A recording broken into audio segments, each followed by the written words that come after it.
آج 27 اپریل ہے۔ بہت سی قیاس آرائیاں گردش کر رہی ہیں۔ اب سے کچھ دیر بعد سپریم کورٹ میں ایک اہم مقدمے کی کارروائی شروع ہوگی۔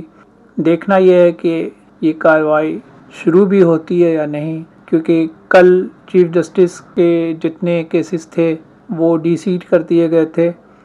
اور کچھ سرگوشیاں ہیں کہ شاید چیف جسٹس اپنی ضد یا اپنے عزم سے کچھ پیچھے ہٹتے نظر آ رہے ہیں۔ اب دیکھنا یہ ہے کہ اگر آج کارروائی شروع ہوتی ہے تو جو توقعات ہیں اس کے مطابق کیا حکومت کو یا وزیر اعظم کو توہین عدالت کا کوئی نوٹس دیا جاتا ہے، یا سپریم کورٹ اس معاملے پہ کچھ تحمل کا مظاہرہ کرتی ہے۔ اور یہ بھی دیکھنا ہے کہ اگر سپریم کورٹ توہین عدالت کا نوٹس جاری کرتی ہے تو کیا حکومت کی جانب سے کوئی جوابی کارروائی کی جاتی ہے، کیونکہ یہ خبریں مسلسل گردش میں ہیں کہ حکومت وہ نوٹیفیکیشن واپس لے سکتی ہے جس کے ذریعے سابق چیف جسٹس چودھری محمد افتخار کو ان کے عہدے پہ بحال کیا گیا تھا۔ یہ خبریں بھی گردش میں ہے کہ پارلیمنٹ ججز کو توہین پارلیمنٹ کے الزام میں پارلیمنٹ میں طلب کر سکتی ہے۔ ہم اس موضوع کے علاوہ سابق چیف جسٹس ثاقب نثار کی آڈیو لیک میں کی گئی گفتگو کا موازنہ ان کے لکھے گئے ایک عدالتی فیصلے سے کریں گے جو انہوں نے 2015 میں مقننہ کے قانون سازی و آئینی ترمیم کے اختیار سے متعلق تحریر کیا تھا۔ اس سے یہ بھی واضح ہو جائے گا کہ سپریم کورٹ میں بیٹھے ہوئے کچھ ججز آئین کے بنیادی ڈھانچے کے بارے میں کیا رائے رکھتے ہیں، اور ان کی نظر میں قومی اسمبلی میں کی گئی آئینی ترامیم کا جائزہ سپریم کورٹ لے سکتی ہے یا نہیں۔ ایک طرف تو سپریم کورٹ نے انتہائی صورت کا مظاہرہ کرتے ہوئے لاہور و پشاور ہائی کورٹس کے آئینی حقوق کو پامال کرتے ہوئے صوبائی اسمبلیوں کے انتخابات کے معاملے میں مداخلت کی، سپریم کورٹ کے 4 ججز کے اکثریتی فیصلے کو روند کر رکھ دیا، اور پھر الیکشن کمیشن کے اس آئینی حق کو بھی خود ہی استعمال کر لیا جو الیکشن کمیشن کو انتخابی شیڈول جاری کرنے کا اختیار دیتا ہے۔ یہی نہیں، سپریم کورٹ آف پاکستان کے چیف جسٹس نے اپنے ہم خیال ججز کے ساتھ ایک بینچ تشکیل دے کر پری ایمپٹیو اسٹرائک کے ذریعے قومی اسمبلی اور سینٹ سے منظور شدہ اس ایکٹ پر حکم امتناعی جاری کر دیا جو ابھی نافذ العمل بھی نہیں ہوا تھا،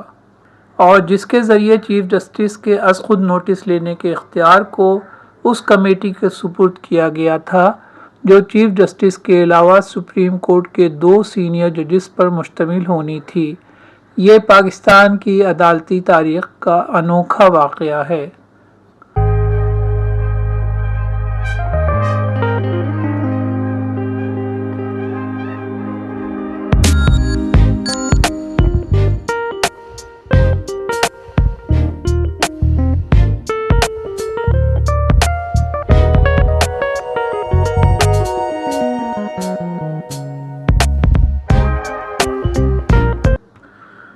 چیف جسٹس عمر عطا بندیال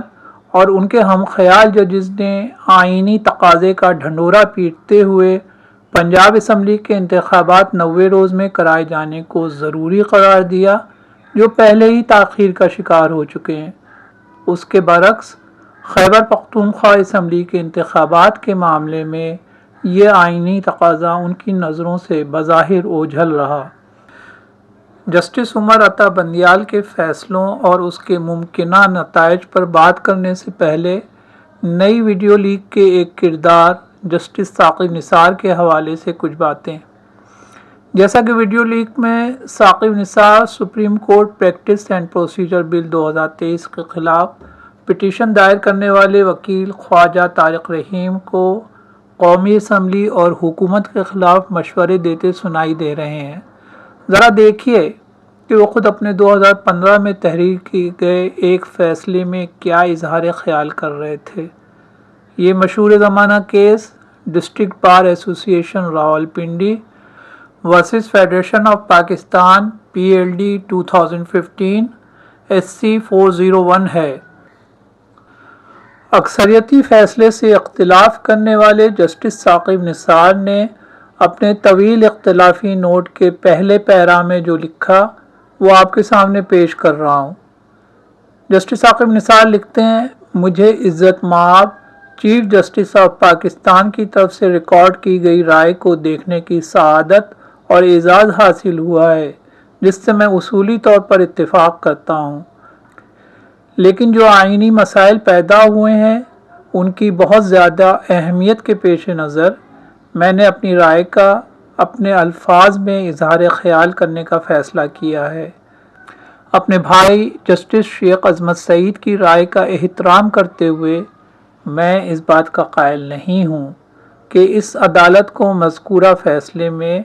ذکر کیے گئے ٹچ اسٹون یا بنیادی ڈھانچے پر آئین میں کی گئی ترمیم کے دائرہ اختیار میں مداخلت اور اسے جانچنے کا اختیار ہے۔ میں خود کو محض بنیادی مسائل پر غور کرنے تک محدود رکھوں گا، جن میں خاص طور پر ہندوستانی سپریم کورٹ کی طرف سے وضع کردہ بنیادی ڈھانچے کا نظریہ بھی شامل ہے۔ یہ نظریہ اب اس ملک کے آئینی قانون میں شامل ہے۔ یہ اس بنیاد پر ہے کہ ہندوستانی سپریم کورٹ نے ہندوستانی آئین میں ترامیم پر نظر ثانی کرنے کے دائرہ اختیار پر زور دیا ہے اور کسی بھی ایسی ترمیم کو ختم کرنے کے لیے جو اس آئین کے بنیادی ڈھانچے کو اس انداز میں تبدیل یا ترمیم کرنے کی کوشش کرتی ہے جس سے عدالتی استحقاق مجروح ہو، اسے استعمال کیا ہے۔ ہماری عدالتوں نے ماضی میں بھی اس نظریے پر غور کیا ہے، لیکن اب تک اسے پاکستان کے آئینی قانون میں شامل کرنے سے ہمیشہ انکار کیا ہے۔ ہمیں ان درخواستوں میں ایک بار پھر اس نظریے کو اپنانے کی دعوت دی گئی ہے، تاہم یہاں کے آئینی تقاضوں کی بنیاد پر اپنی طرف سے میں اس درخواست کو مسترد کرتا ہوں۔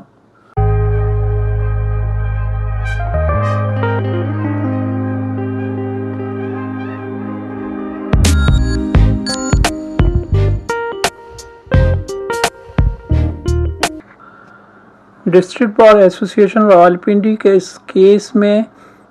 آئین کے بنیادی ڈھانچے یا نمایاں خصوصیات کے سوال کو چھیڑا گیا تھا، تاہم ایک ابتدائی سوال یہ تھا جس نے مزید جائزہ لینے کے لیے رائے ہموار کی کہ کیا درخواستیں آئین کے آرٹیکل 239(5) اور 6 پر غور کرنے کے قابل تھیں۔ یہ وہ آرٹیکلز ہیں جو آئینی ترامیم کا جائزہ لینے کے لیے کسی بھی عدالت کے دائرہ اختیار کو واضح طور پر خارج کرتے ہیں اور نمایاں طور پر بیان کرتے ہیں کہ آئین میں ترمیم کرنے کے لیے پارلیمنٹ کے اختیار پر کوئی حد مقرر نہیں ہے۔ اب چونکہ آئین کو پڑھنے کے مختلف زاویے ہیں، آئین کے متن کے معقول مفہوم کی پیروی کرنے والے ججوں نے بھرپور طریقے سے رائے دیتے ہوئے کہا کہ عدالت عظمیٰ کے پاس آئینی ترمیم کی درستگی کو چیلنج کرنے والی درخواستوں کی سماعت کا دائرہ اختیار نہیں ہے۔ تاہم اکثریت نے اس سوال کو آئین کے وسیع تر تناظر میں پرکھنے کی ضرورت پر زور دیا اور آئین میں ترمیم کے مقننہ کے دائرہ اختیار کو آئین کے بنیادی ڈھانچے کے نظریے سے جوڑتے ہوئے لفظ ترمیم کی تشریح میں قرار دیا کہ اس کا اطلاق آئین کے بنیادی ڈھانچے پر نہیں ہوتا۔ جو چاہے آپ کا حسن کرشمہ ساز کرے۔ یوں دیکھا جائے تو اصل جائزہ آئین کو پڑھنے سے نہیں لیا گیا۔ ایسے میں ہر جج یا شہری اپنے آپ سے ایک بڑا سوال پوچھتا ہے، کیا آئین پر کسی بنیادی ڈھانچے یا سیلینٹ فیچرز کا نظریہ لاگو ہوتا ہے؟ ججز کی اکثریت جو چودھری افتخار والی سپریم کورٹ کی تربیت یافتہ تھی اور خود کو تمام اداروں اور آئین سے ماورا تصور کرتی تھی، اس نے پروسکرپٹیو تھیوری کا استعمال کرتے ہوئے جو سامنے تھا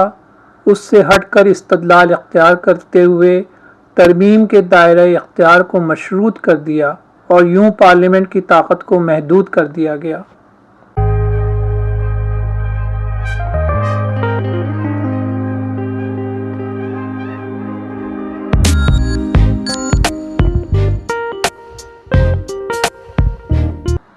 راولپنڈی ڈسٹرکٹ بار ایسوسی ایشن کے اس کیس میں اکثریتی فیصلے سے جن 4 ججز نے اختلاف کیا ان میں اس وقت کے چیف جسٹس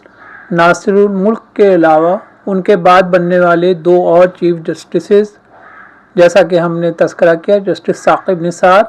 اور جسٹس آصف سعید کھوسہ بھی شامل تھے۔ 2 ججز نے اپنے اختلافی نوٹ تحریر کرتے ہوئے تفصیل سے وہ وجوہات بیان کیں جن کی بنیاد پر انہوں نے فیصلے سے اختلاف کیا۔ جسٹس ثاقب نثار کے نوٹ کا ایک حصہ ہم آپ کو سنوا چکے۔ چیف جسٹس ناصر الملک نے اپنے اختلافی نوٹ میں لکھا کہ حکیم خان بمقابلہ حکومت پاکستان PLD 1992 SC 595 اور محترمہ کنیز فاطمہ بمقابلہ ولی محمد PLD 1993 SC 901 میں واضح طور پر کہا گیا تھا کہ آرٹیکل 2A کو آئین کی دفعات کو ختم کرنے کے لیے ٹچ اسٹون نہیں بنایا جا سکتا، کیونکہ پاکستان لائرز فورم کے مقدمے میں عدالت کی طرف سے واضح طور پر کہا گیا ہے کہ بنیادی ڈھانچے کا نظریہ صرف آئین کی نمایاں یا بنیادی خصوصیات کی نشاندہی کے لیے استعمال ہوتا ہے جسے عدالتیں رد نہیں کر سکتی۔ ظفر علی شاہ کیس میں عدالت نے یہ نہیں کہا تھا کہ عدالتیں بنیادی خصوصیات کی نشاندہی پر آئین میں ترامیم کو ختم کر سکتی ہیں۔ جسٹس ناصر الملک نے قرار دیا کہ پارلیمان کے اوپر آئین میں ترمیم کرنے کے لیے کوئی اعلانیہ یا پوشیدہ پابندی نہیں ہے اور ان اختیارات کے تحت لائی گئی ترامیم کو کسی بھی بنیاد پر یا کسی بھی عدالت میں چیلنج نہیں کیا جا سکتا۔ چونکہ کسی بھی آئینی ترمیم کو ختم کرنا اس عدالت کے دائرہ اختیار میں نہیں ہے، اس لیے ضروری نہیں کہ وہ ان وجوہات کا جائزہ لے جس کی بنیاد پر 18ویں اور 21ویں ترمیم کو چیلنج کیا گیا ہے۔ اس مشاہدے کے ساتھ تمام درخواستیں خارج ہو جاتی ہیں۔